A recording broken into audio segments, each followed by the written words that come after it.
நம்ம ஜானகிக்கு இப்படி நடக்கும் அப்படின்னு சொல்லிட்டு யாருமே அந்த வீட்டில் எதிர்பார்த்திருக்க மாட்டாங்க. எல்லா காரணத்துக்கும் எல்லா பிரச்சனைக்கும் காரணமே இந்த அஞ்சலி தான். இந்த அஞ்சலியை மட்டும் கண்டிப்பாக நம்ம ஊரில் திருவிழாவுக்கு ஆடு வெட்டுவாங்களே அந்த மாதிரி கச கச கச கசன்னு வெட்டினா பயங்கரமாக எல்லாருமே சந்தோஷப்படுவாங்கன்னு தான் நினைக்கிறேன்.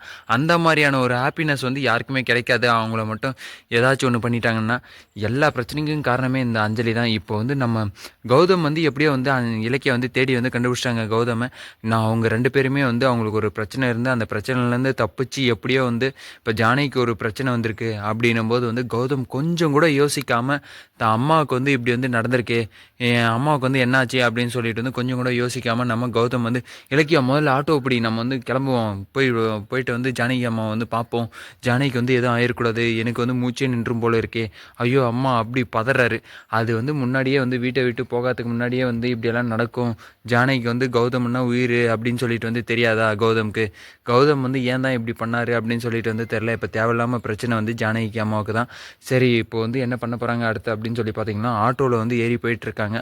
ஆட்டோவிலேருந்து போகிற வழியில் என்ன ஆகுது அப்படின்னு சொல்லி பார்த்தீங்கன்னா நம்ம எஸ்எஸ்கே என்ன பண்ணுறாரு, ட்விஸ்ட் ஒன்று கொடுக்குறாரு.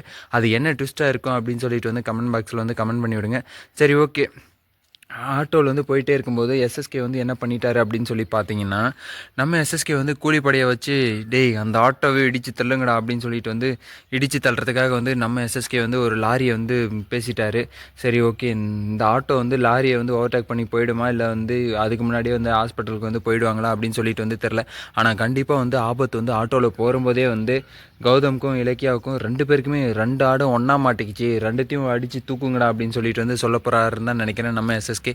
சரி ஓகே, இப்படியெல்லாம் ஒரு பக்கம் போய்ட்டு இருந்தாலே மறுபக்கத்தில் அந்த ஹாஸ்பிட்டலில் என்ன நடக்குது அப்படின்னு சொல்லி பார்த்தீங்கன்னா ஜானகி அம்மாவுக்கு மூச்சு பேச்சே இல்லை, அவங்க கோமா ஸ்டேஜுக்கு போகிறதுக்கான வாய்ப்பும் இருக்குது அப்படின்னு சொல்லிட்டு நம்ம டாக்டர் சொல்லிட்டாரு வெங்கட்ராமன் கிட்ட. சரி ஓகே, வெங்கட்ராமன் என்ன பண்ணுவார் அடுத்து அப்படின்னு சொல்லி பார்த்தீங்கன்னா உடனே இலக்கியாவுக்கு ஃபோன் அடிக்கிறாரு. அடித்த உடனே என்னம்மா எங்கம்மா இருக்க, கௌதம் கிடைச்சானா இல்லையா, கௌதமால் இப்போ எவ்வளோ பெரிய பிரச்சனை நடந்திருக்கு அப்படின்னு சொல்லிட்டு தெரியுமா உனக்கு அப்படின்னு சொல்லிட்டு நம்ம இலக்கியா கிட்ட வெங்கட்ராமன் சொல்கிறாரு. சரி என்னம்மாச்சு, அத்தை எப்படி இருக்காங்க அதை முதல்ல சொல்லுங்கள், தேவையில்லாமல் எதோ பேசிகிட்டு இருக்கீங்களே, அவங்களுக்கு என்ன ஆச்சுன்னு மட்டும் சொல்லுங்கள் அப்படின்னு சொல்லிட்டு நம்ம இலக்கியா கேட்குறாங்க. சரி ஓகே, அதெல்லாம் என்னன்னு சொல்கிறதுமா, உன் அத்தைக்கு ரொம்ப ஒரு கோமா ஸ்டேஜுக்கு போகிறதுக்கான வாய்ப்பே இருக்கா, அந்த மாதிரி டாக்டர் சொல்லிட்டாங்க.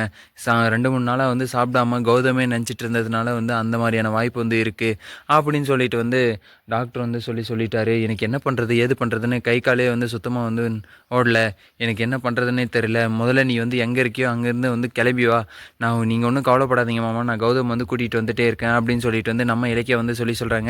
இங்கே போகிற வழியில் என்ன ட்விஸ்ட் நடக்குது அப்படின்னு சொல்லிட்டு கமெண்ட் பாக்ஸில் கமெண்ட் பண்ணி விடுங்க. இந்த வீடியோ உங்களுக்கு பிடிச்சிருந்தா லைக் பண்ணுங்கள், கமெண்ட் பண்ணுங்கள், சப்ஸ்கிரைப் பண்ணுங்கள், மறக்காமல் அந்த பெல் பட்டனை தட்டிட்டு போங்க. பாய் பாய், see you, டாடா.